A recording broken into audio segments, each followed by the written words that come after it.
Hello friends, अब हम सीखने जा रहे हैं हमारे स्टॉक मार्केट बिगिनिंग कोर्स का सेकेंड मॉड्यूल। सेकेंड मॉड्यूल हमें बताता है अंडरस्टैंडिंग अबाउट स्टॉक। स्टॉक कैसे होते हैं, कौन से होते हैं, ये सब कुछ हमें डिटेल आज इस मॉड्यूल में सीखना है। तो अगर अब तक आपने चैनल को सब्सक्राइब नहीं किया है तो चैनल को सब्सक्राइब करें और इस वीडियो को शेयर कर दें जो भी आपके रिलेटिव है, फ्रेंड्स के साथ, ताकि उनको भी डीपर लेवल में स्टॉक्स की अंडरस्टैंडिंग हो सके। तो हमारा सेकेंड मॉड्यूल है अंडरस्टैंडिंग स्टॉक्स। इसमें फर्स्ट टॉपिक आता है हाउ शेयर्स रिप्रेजेंट ओनरशिप। अब देखिए, अगर हम किसी भी कंपनी के शेयर्स खरीदते हैं तो हम उस कंपनी के हिस्सेदार बन जाते हैं।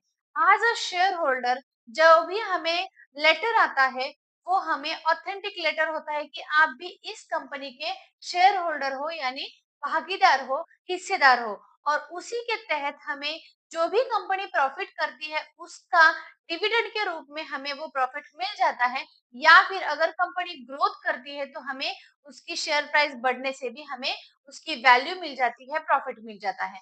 मतलब कोई भी अगर कंपनी ओन करती है, हमने पिछले वीडियो में देखा था कि कंपनी ओन करती है तब हम कैसे उसके भागीदार बन जाते हैं, शेयर होल्डर कैसे बन जाते हैं और उस कंपनी के ग्रोथ का हिस्सा हम कैसे बनते हैं। तो इसके लिए अगर वो वीडियो नहीं देखा है तो वो वीडियो भी जरूर देख लेना और चैनल को सब्सक्राइब कर देना और आपके शेयर जो भी आपके फ्रेंड्स हैं उनको भी शेयर कर देना ताकि उनको भी ये वैल्यू मिल सके। तो इसके लिए हम लोग उस कंपनी के एज अ शेयर होल्डर के तौर पर कोई भी पर्टिकुलर कंपनी के हम क्या हो जाते हैं, हिस्सेदार बन जाते हैं। और वैसे ही ये हमारी ओनरशिप रिप्रेजेंट करती है। मानो किसी भी अगर 10,000 एक कंपनी के 10,000 शेयर्स है और हमने उसमें से 1,000 शेयर्स हमने खरीद लिए तो हम उस कंपनी के 1% के हिस्सेदार हो गए। इसी तरह से कंपनी के हम स्मॉल अमाउंट में ही क्यों ना हो, लेकिन हम उस कंपनी के एज अ शेयर होल्डर के तौर पर हम उस कंपनी के हिस्सेदार बन जाते हैं, ओनर बन जाते हैं।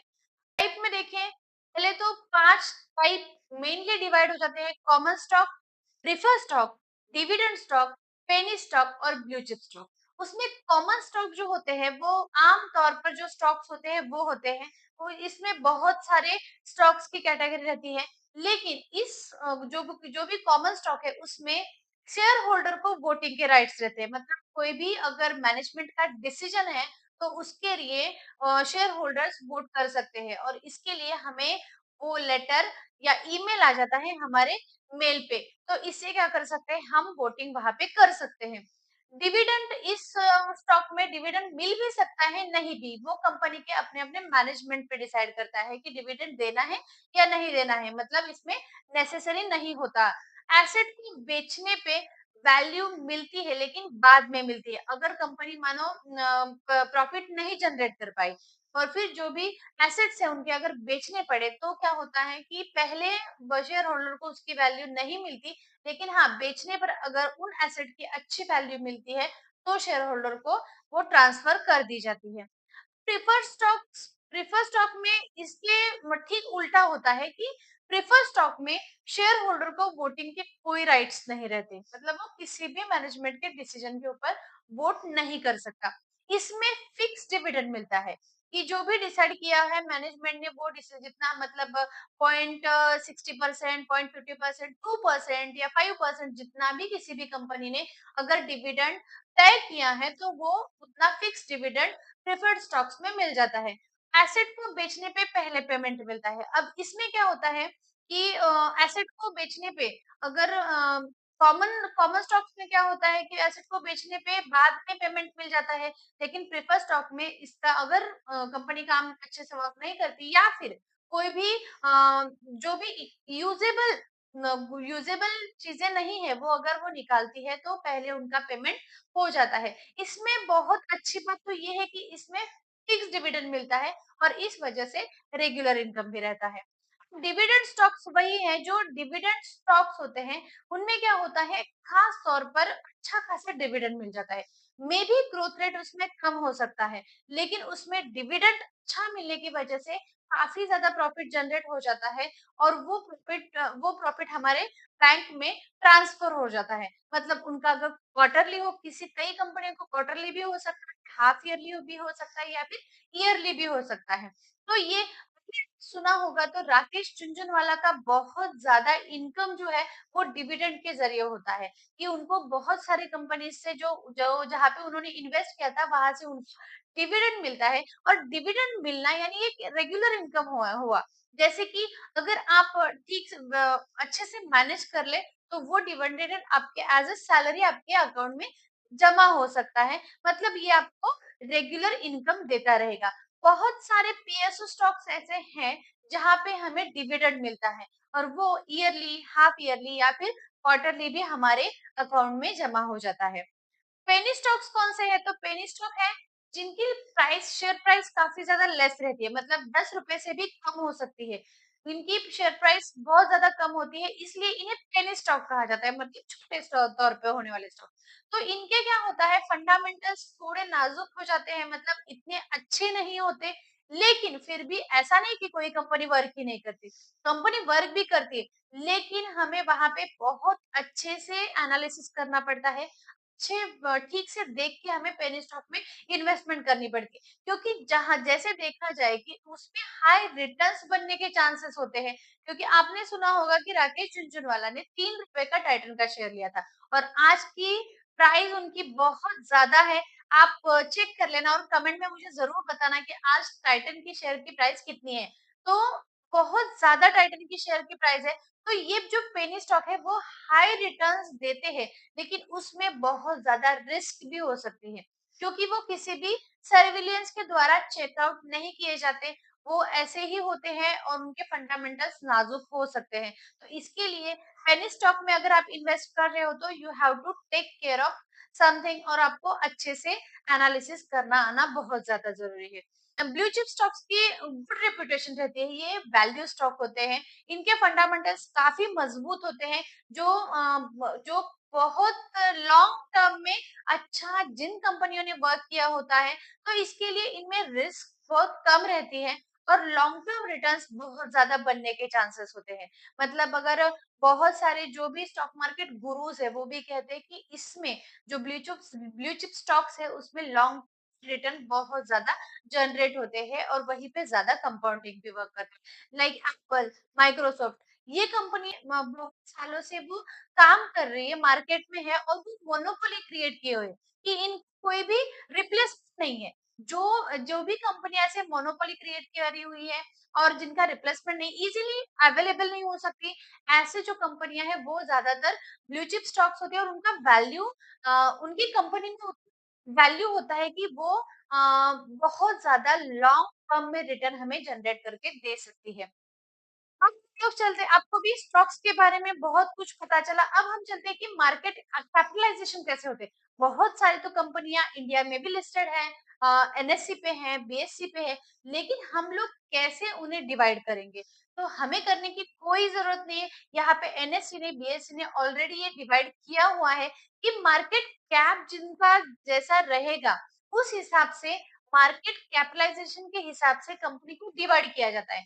और आपकी जो भी लार्ज कंपनियां हैं, लार्ज कैप कंपनी है, तो वो है 100 कंपनीज। जितने भी टॉप 100 जिनका मार्केट कैप देखा जाता है, टॉप 100 कंपनीज जो आती है वो लार्ज कैप कंपनीज में आती है। मिड कैप में आती है 101 से लेके 250 तक। वो इतना मिड कैप, ये स्मॉल कैप है, स्मॉल कैप जैसे वैसे ये मिड कैप की कंपनीज रहती है, और स्मॉल कैप कंपनियां वो रहती है 251 से आगे वाले जितने भी कंपनियां हैं, मानो जितने भी लिस्टेड कंपनियां, वो सारी कंपनी स्मॉल कैप में आती है। तो मानो समझो लार्ज कैप एक हाथी है, मिड कैप एक घोड़ा है, और स्मॉल कैप छोटा एनिमल्स है। तो देखिए अभी लार्ज कैप तो काफी ज्यादा दौड़े हुए होते हैं, क्योंकि उनकी बहुत ज्यादा जैसे मार्केट कैपिटलाइजेशन ज्यादा होती है, एक्सपेंसेस ज्यादा होते हैं, प्रॉफिट भी ज्यादा होते हैं, और उन्होंने अच्छा खासा खुद का पोर्टफोलियो बनाया हुआ होता है। तो उसमें क्या होता है, ग्रोथ पोटेंशियल अब एक लेवल पे धीरे धीरे धीरे धीरे बढ़ता जाता है। ऐसा नहीं कहूंगी कि ग्रोथ फास्ट होगी, लेकिन वो क्या होता है कि उनका ऑलरेडी जितना बढ़ना था उतना वो बढ़ चुके होते हैं। तो वो अब क्या करते हैं, आगे जब जब जाते हैं तो वो धीरे धीरे धीरे से बढ़ने वाली कंपनी होती है। लेकिन मिड कैप क्या होता है, ये समझो घोड़ा है कि जो अभी अभी खुद के कंफर्ट जोन से बाहर निकला हुआ है, और अब वो रेस में दौड़ने के लिए या फिर जीतने के लिए तैयार है। ऐसे ही मिड कैप कंपनीज होती है कि जिन्होंने रिस्क होराइजन होता है वो पूरा खत्म कर लिया होता है और उन्होंने अच्छी खासी जगह बना ली होती है मिड कैप में और बाद में अभी इनके लिए बहुत ज्यादा ग्रोथ के चांसेस बन जाते हैं। तो mid cap companies are very good to invest. और स्मॉल कैप कंपनीज क्या होती है कि इनमें रिस्क होता है क्योंकि ये अभी तक उतना सस्टेन नहीं कर पाई है कि कंपनी बेटर लेवल पे काम कर सके। ऐसा नहीं कि मैं हर कोई कंपनी ऐसे कर सकती है, लेकिन फिर भी स्मॉल कैप कंपनीज बढ़ती है लेकिन वो भी धीरे से बढ़ेंगी। और मे बी स्मॉल कैप ऐसा नहीं, स्मॉल कैप में से कोई 10 कंपनी एकदम से मिड कैप में भी जा सकती है, ऐसा भी हो सकता है। लेकिन अगर हम ओवरऑल देखें तो मिड कैप कंपनीज का ग्रोथ पोटेंशियल बहुत ज्यादा होता है। देखते हैं growth stocks versus value stocks. अब हमने पहले ऊपर हमने देख लिया कि बहुत सारे स्टॉक्स के टाइप से, लेकिन ग्रोथ स्टॉक और वैल्यू स्टॉक में क्या डिफरेंस होता है अब ये हम जानेंगे। ग्रोथ स्टॉक में फास्ट ग्रोथ रेट रहता है, मतलब ये कंपनियां काफी फास्ट ग्रोथ करती है। मतलब मानो लाइक कंपनीज जो गूगल, अमेज़न जिन्होंने लॉन्च कर दिया और फास्ट ग्रोथ दिखा दी, तो ये है ग्रोथ स्टॉक्स जो हमें फास्ट इजीली टेक कंपनियां हो सकती है या फिर ईवी हो सकती है। ये जो सेक्टर्स है वो काफी ग्रोथ दिखा रहे हैं। तो इनमें इनमें क्या होता है, ग्रोथ पोटेंशियल बहुत ज्यादा होता है और ये क्या करती है, लॉन्ग टर्म में भी ज्यादा अच्छा रिटर्न हमें दे सकती है। वैल्यू स्टॉक्स क्या होते हैं कि ये इनकी प्राइस लेस होती है लेकिन फंडामेंटल्स बहुत ज्यादा स्ट्रांग होते हैं। इनकी प्राइस में भी ग्रोथ स्टॉक की ज्यादा हो सकती है लेकिन उनके फंडामेंटल्स भी मजबूत होते हैं और उनका ग्रोथ पोटेंशियल भी ज्यादा होता है। लेकिन वैल्यू जो स्टॉक्स होते हैं वो हमें कम दाम पे मिलते हैं। कम दाम में मिली हुए स्टॉक्स आगे जाके बहुत ज्यादा बढ़ने वाले होते हैं, लेकिन अगर उनके फंडामेंटल स्ट्रांग होते हैं तो हमें इन फ्यूचर हमें वो बहुत ज्यादा रिटर्न्स दे सकते हैं क्योंकि कम अमाउंट में मिल रहे हैं, कम हमारा इन्वेस्टमेंट लगेगा। तो ये वैल्यूड भी शेयर्स हो जाते हैं। मतलब कई अगर कंपनियां ऐसे हैं कि जिनके तरफ देखा ही नहीं जाता, मतलब कभी अभी इस साल या इन 2-3 सालों में या 2-3 सालों में ईवी इलेक्ट्रॉनिक्स की बहुत ज्यादा डिमांड बढ़ गई। जो इलेक्ट्रॉनिक व्हीकल्स है उनकी डिमांड बढ़ गई, तो क्या होता है, ये बढ़ने से उन स्टॉक को ज्यादा बूम मिलता है या फिर वो स्टॉक्स बढ़ने लगते हैं।